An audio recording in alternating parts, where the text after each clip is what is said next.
வணக்கம் நண்பா. இந்த வீடியோ நம்ம டிஸ்கஸ் பண்ண போகிறோம்னு பார்த்தீங்கன்னா, இன்றைக்கி நம்ம அட்லியோட பிறந்தநாள். இதனால் அவரோட ஃபஸ்ட்லேருந்து ஸ்டார்டிங் வரைக்கும் என்னென்ன பண்ணியிருக்காரு, இப்போ எந்த நிலமையில் இருக்கார், இவரோட அப்கமிங் மூவிஸோட எக்ஸ்பெக்டேஷன் எவ்வளோ இருக்குன்னு சொல்லிட்டு இவருக்கான ஒரு ட்ரிபியூட் வீடியோ தான் இந்த வீடியோ நம்ம டீட்டெயிலாக டிஸ்கஸ் பண்ண போகிறோம். அதுக்கு முன்னாடி நீங்கள் இந்த சேனலுக்கு புதுசாக இருந்தால் சப்ஸ்கிரைப் பண்ணி பெல் ஐக்கனோட கிளிக் பண்ணி வச்சுக்கோங்க. அட்லி வந்து காப்பி கேட்ரா, அட்லிக்கு எதுக்கிட்டா இப்படி சொம்பு தூக்குற அந்த மாதிரியெல்லாம் ஆளாக இருந்தீங்கன்னா இந்த வீடியோவை ஸ்கிப் பண்ணிவிட்டு போயிருங்க. வாங்க நம்ம வீடியோக்குள்ளே போகலாம். நம்ம அட்லியோட முதல் படம் வந்து ராஜா ராணி மூலமாக வந்து தமிழ் சினிமாவுக்கு அறிமுகமான ட்ரிபியூட் மூவியாக வந்து அவருக்கு வந்து அமைஞ்சது. குறிப்பாக சொல்லணும்னா அந்த படத்தோட கதைக்களத்தில் வேறு லெவலில் பூந்து விளாண்டுருப்பார். அந்த படத்தில் என்ன தான் வந்து சில லாஜிக் மிஸ்டேக்லாம் இருக்குன்னு சொல்லியிருந்தாலும், மௌனராகத்தோட ரீமேக் அந்த மாதிரிலாம் சொல்லியிருந்தாலும் அந்த காலத்தில் அந்த படம் வந்து வேறு லெவலில் ஓடிச்சு. குறிப்பாக வந்து அந்த சாங்ஸ் ஃபுல்லாக வேறு லெவலில் இருக்கும். எனக்கு அந்த சாங்ஸ் ஃபுல்லாகவே பிடிக்கும். ஆரியோட செட்லேயும் சரி, அதே மாதிரி ஜெய்யோட அந்த போர்ஷன்லேயும் வர எல்லா சாங்குமே வேறு லெவலில் இருக்கும். குறிப்பாக நம்ம நசிரியா வந்து சாகுற அந்த சீனெல்லாம் உண்மையே கண்ணில் வந்து கண்ணீரை விட வச்சுருவாங்க. அந்தளவுக்கு வந்து ரியலிஸ்டிக்கான ஒரு ஆக்சிடெண்ட்டாக வந்து காமிச்சிருப்பாங்க. அந்த படம் வந்து அவருக்கு வந்து ஒரு வேறு லெவல் மேசிவ் ஹிட்டாக வந்து அமைஞ்சது. அதுக்கப்புறம் கட் பண்ணால் நம்ம தளபதி கூட தெரி மூவிக்கு வந்து கமிட் பண்ணார். நம்ம தளபதி ஒரு பக்கம் வந்து ஃப்ளாப்பாக கொடுத்துக்கிட்டு இருக்கையில் அவருக்கான 2வது கம்பேக்காக தெரி படம் அமைஞ்சது. குறிப்பாக வந்து அந்த புலி, பைரவா இந்த சீசனில் வந்து தெரி படம் வந்து அவருக்கு வந்து ஒரு வேறு லெவல் மேசிவ் ஹிட்டாக கொடுத்துச்சு. நம்மளோட ஜோசப் விஜயா ஒரு வேறு லெவலில் வந்து வந்திருப்பார். அவரோட ஃபாஸ்ட்பேக் சீக்வன்ஸும் சரி, கரண்ட் போர்ஷனும் சரி வேறு லெவலில் பண்ணியிருப்பாங்க. அந்த இம்பேக்ட் வரைக்கும் இப்போ டூரிஸ்ட் ஃபேமிலி வரைக்குமே இருக்குது. குறிப்பாக டூரிஸ்ட் ஃபேமிலியில் அந்த பையன் சொல்கிற டயலாக் வந்து வேறு லெவலில் வந்து தியேட்டர் எக்ஸ்பீரியன்ஸை க்ரியேட் பண்ணுச்சு. அந்தளவுக்கு அந்த நேம் வந்து வேறு லெவலில் ரீச் ஆச்சு. அந்த அளவுக்கு ஒரு மேசிவ் ஹிட்டை வந்து கொடுத்துருந்தாரு நம்ம தளபதிக்கு. குறிப்பாக அவர் வந்து தளபதியோட மிகப்பெரிய ஃபேன்னு சொல்லிட்டு எல்லா மேடையிலையும் சொல்லிக்கிட்டு இருந்தார். அதுக்கான ஒரு ஃபேன் பாய் சம்பவமாக தெரிய அமைஞ்சிச்சு. அப்படியே கட் பண்ணால் அதே தளபதி கூட மெர்சல் பண்ணார். மெர்சலில் வந்து அவர் புதுசாக வந்து ட்ரை பண்ணுவோன்னு சொல்லிட்டு டூயல் ரோல் இல்லாமல் ட்ரிபிள் ரோலில் வந்து நடிக்க வச்சுருப்பார். அப்பா அப்புறம் பையங்க 2 பேர் ட்வின்ஸுன்னு சொல்லிட்டு 3 தளபதியை ஒரே ஸ்க்ரீனில் பார்த்துருப்போம். இது வரைக்கும் அந்த மாதிரி 3 விஜயை நம்ம கண்டிப்பாக பார்த்துருக்க மாட்டோம். ஒருத்தர் வந்து மியூசிஷியனாகவும், இன்னொருத்தர் டாக்டராகவும், இன்னொருத்தர் வந்து எல்லாரையும் காப்பாற்றுற ஒரு தலைவனாகவும் வந்து பார்த்துருப்போம்.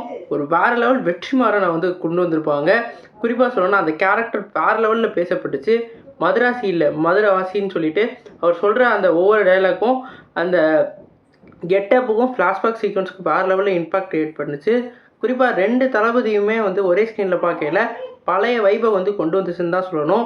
அந்தளவுக்கு ஒரு தியேட்டர் எக்ஸ்பீரியன்ஸாக அமைஞ்சிச்சு. அப்படியே கட் பண்ணால் பிகிலுக்கு வந்தார். பிகிலோட எக்ஸ்பீரியன்ஸ் வேறு லெவல் பீக் நியூஸாக போச்சு. குறிப்பாக சொல்லணும்னா 2 பிளாக் போஸ்டர் அடுத்தடுத்து கொடுத்ததுக்கப்புறம் தளபதி கூட இன்னொரு படம் பண்ணுறதுனால வேர்ல்டு வைடாக வந்து வரவேற்பு கிடச்சிச்சு. குறிப்பாக அந்த ட்ரெய்லர் பார்க்கல நம்ம வேறு லெவல் எக்ஸ்பீரியன்ஸாக கொடுத்துச்சு. அந்த ட்ரெய்லரை நம்ம ஷாருக்கான்லாம் பார்த்து வாழ்த்தெல்லாம் செஞ்சுருப்பார் அந்த டைமில். அந்தளவுக்கு அந்த ட்ரெய்லர் வந்து வேறு லெவலில் ரீச் ஆகிருக்குன்னு சொல்லலாம். அந்த ட்ரெய்லருக்கு அப்புறம் தான் வந்து நம்ம ஷாருக்கான் கூட வந்து இவர் ஜாயின் பண்ணுற வேண்டிய சுச்சுவேஷன் வந்துச்சு. பிகிலும் சொல்கிற மாதிரி 300 கோடிக்கு மேலே வந்து வசூல் கொடுத்து நம்மளோட தளபதியோட கெரியர் பெஸ்ட்டாக வந்து அமைஞ்சிச்சு. அந்த படம் கைதி கூட வந்து அப்படியே ரிலீஸ் ஆகிருக்கும், தீபாவளி ரிலீஸாக. ஆனாலும் நம்மளோட எப்பயுமே நம்மளோட அட்லியோட ஸ்டைல்னு ஒன்று இருக்குது. அந்த படத்தை வந்து ஒரு உமன் சென்ட்ரிக்கலாக எடுத்திருப்பார். ஆனாலும் அந்த ஃப்ளாஷ்பேக் சீக்வன்ஸில் வந்து அந்த கதாபாத்திரம் வேறு லெவலில் இருந்ததுன்னு தான் சொல்லணும். ராயப்பனா மிரட்டிட்டார். குறிப்பாக அந்த லுக்கு, அதே மாதிரி நம்ம தளபதியோட அப்பீரன்ஸ் வேறு லெவலில் இருந்தது. இன்னும் ராயப்பனுக்குன்னு ஒரு வேறு லெவல் ஃபேன் பேஸ் இருக்காங்கன்னு தான் சொல்லணும். அந்தளவுக்கு அந்த படம் வந்து அந்த பேசப்பட்டுச்சு. அப்படியே கட் பண்ணால் வந்து ஹிந்தியில் போய் ஷாருக்கானுக்கு வந்து ஜவான்னு ஒரு படம் பண்ணார். அந்த படத்துலையும் வந்து டபுள் ரோல் டூயல் ரோல் பண்ணுற மாதிரி அப்பா பையன்ற மாதிரி பண்ணியிருப்பார். அந்த படமும் ஹிந்தியிலேருந்து வேர்ல்டு வைடாக ஒரு 1000 கோடி அச்சீவ் பண்ணுற அளவுக்கு அவரோட கெரியர் க்ரோத்தை வந்து அமைச்சிச்சுன்னு தான் சொல்லணும்.